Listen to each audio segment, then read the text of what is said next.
Hello students, कैसे हो?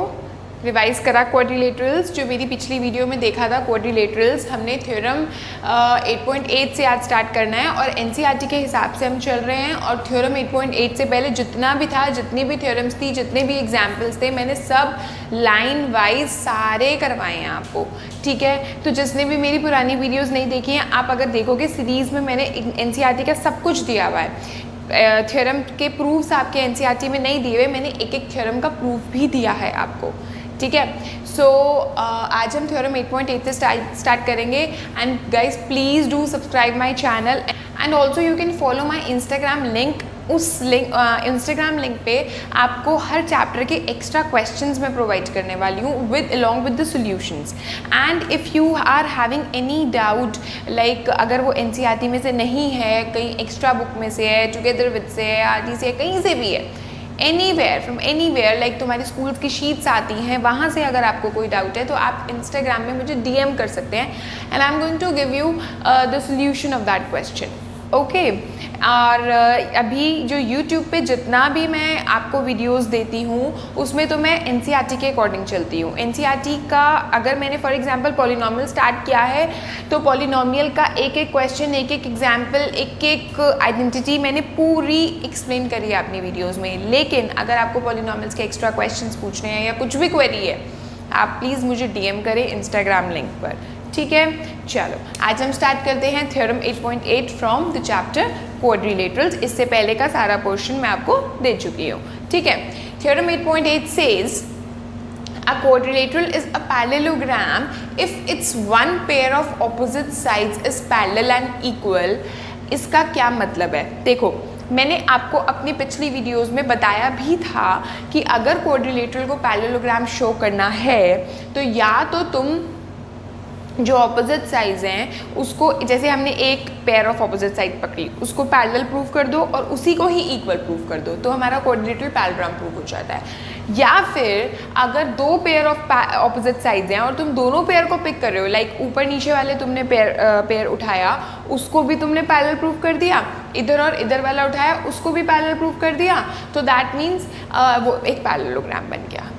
ठीक है, तो अभी हमारे पास एक पेयर की बात कर रहे हैं। वो क्या बोल रहे हैं कि क्वाड्रिलेटरल एक पैरेललोग्राम बन जाता है अगर एक पेयर ऑफ ऑपोजिट साइड जो है हमारी वो पैरेलल भी प्रूव हो जाए और इक्वल भी प्रूव हो जाए। ओके, तो ये चीज़ हमको यूज़ करनी है क्वेश्चंस में, जब हम एक्सरसाइज में क्वेश्चंस करेंगे। बट यहाँ पर तो ये एज अ थ्योरम हमारे सामने आया और हमें प्रूव करना है कि हाँ सच में ऐसा होता है। सो मैं एक क्वाड्रिलेटरल बनाती हूँ। ये रहा मेरा एक क्वाड्रिलेटरल ABCD। इसको मुझे पैरेललोग्राम शो करना है।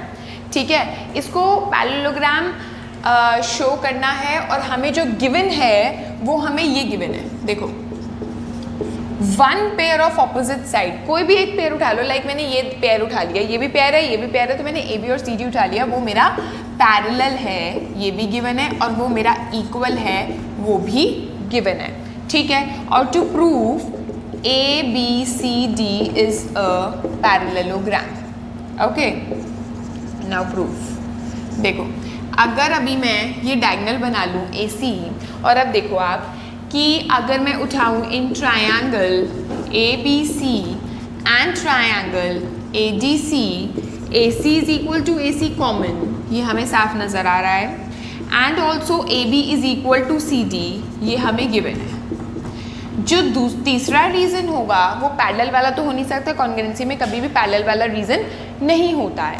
ठीक है, तो अभी हमें ये चीज़ दे रखी है AB पैरेलल टू CD, ये दे रखी है AB पैरेलल टू CD, और ये मेरा एक ट्रांसवर्सल हो गया, तो मेरा एंगल 1 एंगल 2 के इक्वल हो गया या नहीं हुआ, क्योंकि ऑल्टरनेट इंटीरियर एंगल्स। ठीक है ना, तो यहाँ पर मैं लिखूंगी angle 1 is equals to angle 2 alternate interior angles। Right, तो मेरी कॉन्ग्रुएंसी कौन सी लगी? एक मैंने ये यूज़ किया, एक मैंने ये यूज़ किया, एक ये यूज़ किया, तो SAS लग गई। ठीक है, तो by SAS congruency triangle ABC is congruent to triangle ADC। इतना हुआ। ठीक है, अब जब ये ट्रायंगल्स कॉन्ग्रुएंट हो गए तो मैं ये लिख सकती हूँ angle 3 is equal to angle 4, therefore angle 3 is equals to angle 4 by CPCT। इसका लिखने का क्या फ़ायदा है, क्योंकि अब मैं लिख सकती हूँ but these are which type of angles, but these are alternate interior angles, ठीक है, but these are alternate interior angles, therefore ये देखो, ये मेरी एक लाइन, ये मेरी एक लाइन और ये मेरा एक ट्रांसवर्सल, और angle 4 is equals to angle 3, but these are alternate interior angles, therefore BC is parallel to AD, therefore BC is parallel to AD। अब ये एक क्वाड्रिलेटरल है जिसमें AB पैरेलल टू CD है and BC parallel to AD है, दोनों pair मेरे parallel prove हो गए, then this quadrilateral becomes a parallelogram, ठीक है। Now because BC parallel to AD and AB is parallel to CD, वो तो गिवन ही था, तो therefore ABCD becomes a parallelogram, hence proved। Okay, now this is example number 6, जो कि obviously as it is तो paper में उठ के आएगा नहीं कि हाँ भाई यही वाला सेम टू सेम एग्जाम्पल आ जाए, लेकिन हाँ जिस तरीके से हम इसको सॉल्व करेंगे, एक्सप्लेन करने वाली हूँ मैं, वैसे क्वेश्चंस बहुत सारे हैं एक्सरसाइज में, तो घूम फिर के वही कंसेप्ट हमारे सामने आता जाएगा और करना ऐसे ही है, लेकिन कुछ अलग से दे देंगे बस वो, ठीक है, करना यही सब कुछ होगा, बट फिगर को चेंज कर देंगे, नाम चेंज कर देंगे, इस तरह से हो जाएगा। तो अच्छे से हमें कंसेप्ट समझना है बेसिकली, हमें ये नहीं है कि हाँ NCERT का एग्जाम्पल नंबर 6 ये है तो हमें ऐसे करना है, नहीं, हमें कंसेप्ट समझना है, ठीक है। क्या बोल रहे हैं वो, ABCD is a parallelogram, figure वैसे दी हुई है इस मतलब NCERT में, बट फिर भी हमें खुद बनानी भी आनी चाहिए।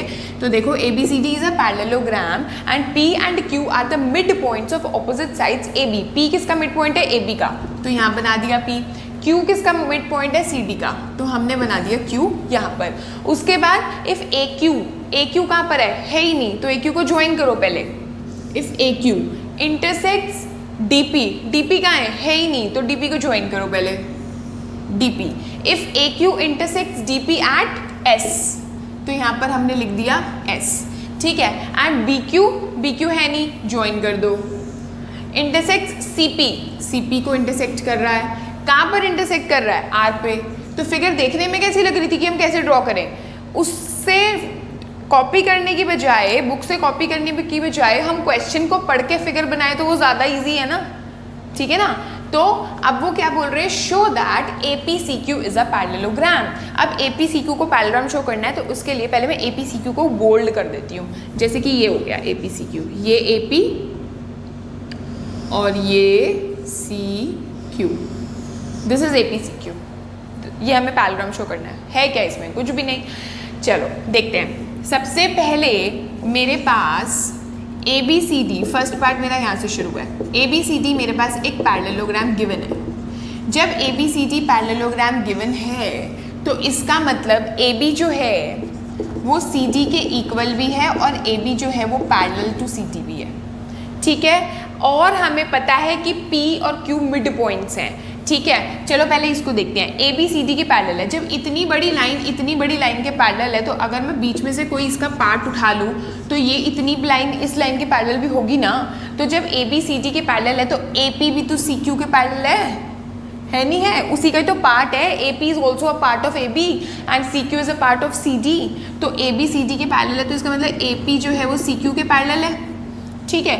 अब यहाँ पर मैं हाफ से मल्टीप्लाई कर रही हूँ ऐसे, ठीक है।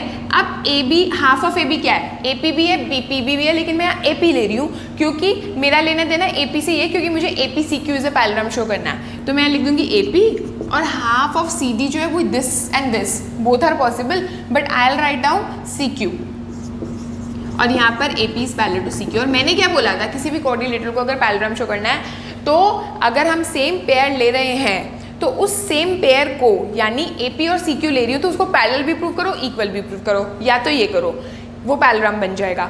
या फिर दोनों पेयर्स उठाओ और दोनों पेयर्स को ही पैरेलल प्रूव कर दो, तो भी वो पैरेललोग्राम बन जाएगा। अगर एक पेयर उठा रहे हो तो उसको पैरेलल भी प्रूव करो, इक्वल भी प्रूव करो। अगर दोनों पेयर उठा रहे हो तो दोनों पेयर को पैरेलल प्रूव करो। और यहाँ पर तो मैं एक ही पेयर उठा रही हूँ, तो एक ही पेयर को पैरेलल भी प्रूव करो, इक्वल भी प्रूव करो, और वो हमने कर दिया। तो therefore APCQ is a parallelogram. हो गया। तो अब हम करते हैं सेकेंड पार्ट। सेकेंड पार्ट में वो कौन सा पैरेललोग्राम शो करने को कह रहे हैं, देखते हैं। D P B Q, D P B Q same है। A B C D is a parallelogram given है, ठीक है। तो इसका मतलब फिर से A B is equal to C T and A B is parallel to C T. A B parallel to C D में पहले मैंने ए पी लिखा था, अब मैं पी बी लिख दूंगी और डी क्यू लिख दूंगी, पी बी और डी क्यू। और यहाँ पर जब मैं अब हाफ करूंगी दोनों साइड तो मैं लिखूंगी हाफ ऑफ ए बी को, पहले मैंने ए पी लिखा था, अब मैं पी बी लिखूंगी। और उधर मैंने पहले सी क्यू लिखा था, अब मैं डी क्यू लिख दूंगी। तो ये दोनों साइड्स पैरेलल भी हो गई, इक्वल भी हो गई। तो therefore D Q B P is a parallelogram. ये मेरा सेकेंड पार्ट हो गया। अब देखो थर्ड पार्ट कौन सा है, बी एस क्यू आर, बीच वाला, ये देखो है ना। अब इसके लिए देखो, जो मैंने फर्स्ट पार्ट प्रूव किया था उसमें मैंने प्रूव किया था A P C Q, A P C Q is a parallelogram proved above, करा है ना, है ना। A P C Q is a parallelogram. तो देयरफॉर ये वाली लाइन इस वाली लाइन के पैरेलल हुई, क्या नाम है, P C is parallel to A Q. यानी अगर ये पूरी लाइन इस पूरी लाइन के पैरेलल है तो इसका पार्ट यानी P R is parallel to Q S.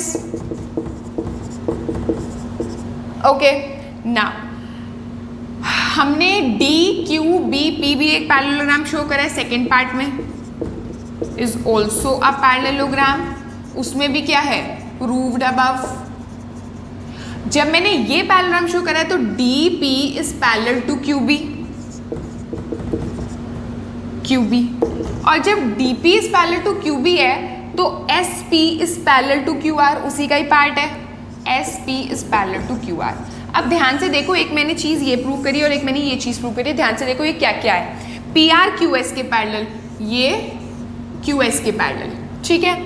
S P Q R के parallel, S P Q R के पैरेलल, यानी ये वाली लाइन इस वाली लाइन के पैरेलल, ये वाली लाइन इस वाली लाइन के पैरेलल। क्या मतलब है कि मैं दोनों पेयर उठा रही हूँ और दोनों पेयर को पैरेलल प्रूव कर रही हूँ। और अगर मैंने दोनों ही पेयर को पैरेलल प्रूव कर दिया तो ये पैरेललोग्राम बन गया। तो therefore P R Q S is a parallelogram. So what is the basically what is the difference between first, second and third part? First part और सेकेंड पार्ट में मैंने एक एक पेयर को उठाया था और एक ही पेयर को उठाकर उसको पैरेलल भी प्रूव किया था, उसको इक्वल भी प्रूव किया था, तो वो मेरा एक पैरेललोग्राम बन गया। सेकेंड पार्ट में भी मैंने एक ही single pair of opposite side को उठाया, उसको पैरेलल भी प्रूव किया, उसको इक्वल भी प्रूव किया और वो पैरेललोग्राम बन गया। लेकिन in third part I have picked two pairs of opposite sides, ये उन दोनों को पैरेलल प्रूव कर दिया। दोनों पेयर को जब तुम उठाओगे तो उसको पैरेलल प्रूव कर दो, इक्वल प्रूव करने की जरूरत नहीं, and then also it becomes a parallelogram. So this was the example number 6, ठीक है। And in my next video I am going to start exercise 8.1. Guys, I am telling you again and again, do subscribe my channel please, and please comment section में अपने comments लिखिए ताकि मुझे बहुत अच्छा लगे आपके कमेंट्स देखकर। And also if you have extra questions, if you have doubts in extra questions जो एनसीईआरटी से अलग हैं, जो कि मैं इस चैनल पे इस अपनी यूट्यूब वीडियो पे आपको नहीं एक्सप्लेन कर पाती हूँ, वो आप मुझे मेरे इंस्टाग्राम लिंक पर जाकर आप DM कर सकते हैं। वहाँ पर मैं आपको डाउट्स ज़रूर आपके क्लियर करने वाली हूँ, ठीक है। Thank you so much, bye bye.